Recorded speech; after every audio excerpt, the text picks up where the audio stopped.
бірнеше ай бойы жұмыссыз болып, жұмыс іздеп жүрсіз деп елестетіп көріңіз. Мемлекеттік жәрдемақы бағдарламалары сізге пәтерді, коммуналдық қызметтерді және тамақты жабуға көмектесті. Бірақ ол да жеткіліксіз. Ақырында сізге жұмысқа қабылдандыңыз деген хабар жетті. Алғашқы жалақыңызды бірнеше айға дейін аласыз делінген. Жаймендеп сіз үшін бәрі өзгерген сияқты. Бірақ ескерер жайт бар.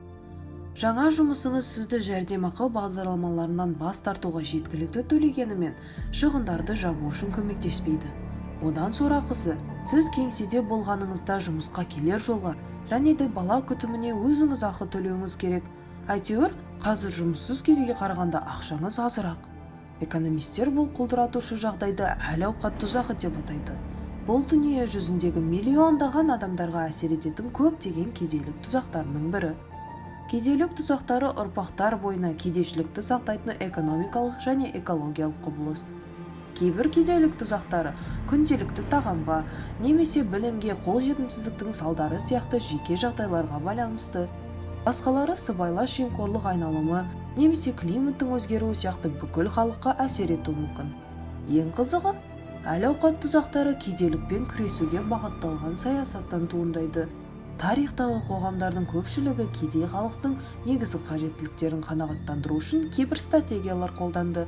20 ғасырға дейін мұндай бастамаларды діни топтар немесе жеке қайырымдылық ұжымдары жиі басқарды. Бүгінге бұлар әл-ауқат бағдарламалар деп аталады, және олар әдетте тұрғын үйге, азық-түлікке, энергетикаға және денсаулық сақтауға үкімет тарапынан берілетін субсидия түрінде жүргізіледі.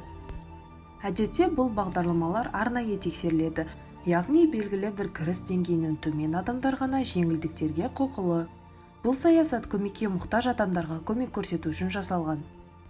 Бірақ бұл сонымен қатар қаржылық тұрақтылығы бар жоғына қарамастан, біліктілік шегінен жоғары табыс тапқан бойда жеңілдіктерден айырылатыныңызды білдіреді.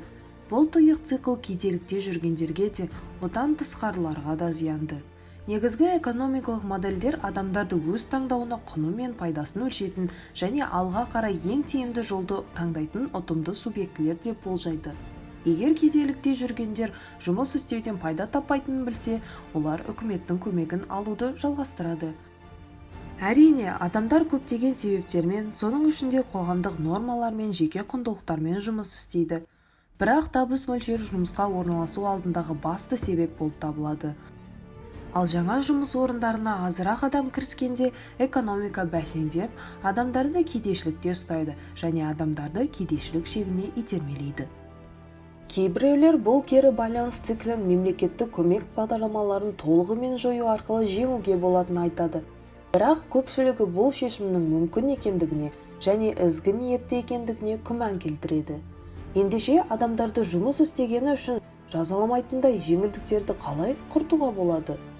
Көптеген елдер бұл қиындықтан айналып өтудің әртүрлі жолдарын қолданды. Кейбіреулер адамдарға жұмыс тапқаннан кейін белгілі бір кезең ішінде жәрдемақыларды алуды жалғастыруға мүмкіндік берсе, ал басқалары табыс өскен сайын жәрдемақыларды біртіндеп азайтады. Бұл саясаттар әлі де жұмыс істеу үшін кейбір қаржылық ынталандыруды жойғанымен әл-ауқат тұзағына түсу қаупін төмендетеді. Енді бірі білім беру, бала күтімі немесе медициналық көмек сияқты жеңілдіктерді өз азаматтарының барлығына бірдей қамтамасыз етеді. Ұсынылған бір шешім бұл мәселенің түйіні болатындай. Әмбебап табыс негізі байлығына немесе жұмыс жағдайына қарамастан қоғамның барлық мүшелеріне тұрақты пайданы қамтамасыз етеді. Бұл әл-ауқат тұзақтарын толығымен жоя алатын жалғыз белгілі шешім. Өйткені кез келген алынған жалақы оны алмастырмай, пайданы толықтырады. Шындығында тұрақты кіріс деңгейін құру арқылы негізгі кіріс бірінші кезекте адамдардың кедейшілікке ұшырауының алдын алады. Көптеген экономистер мен ойшылдар бұл идеяны 18 ғасырдан бастап қолдады, бірақ әзірге әмбебап табыс негізі гипотеза болып қала береді.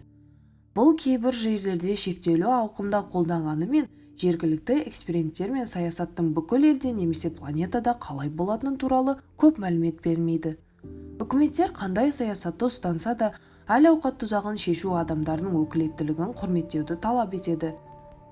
Жеке адамдарға өз өмірлері мен қоғамдастықтарында ұзақ мерзімді өзгерістер жасауға мүмкіндік беру арқылы ғана біз кедейлік шеңберін бұзуды бастай аламыз.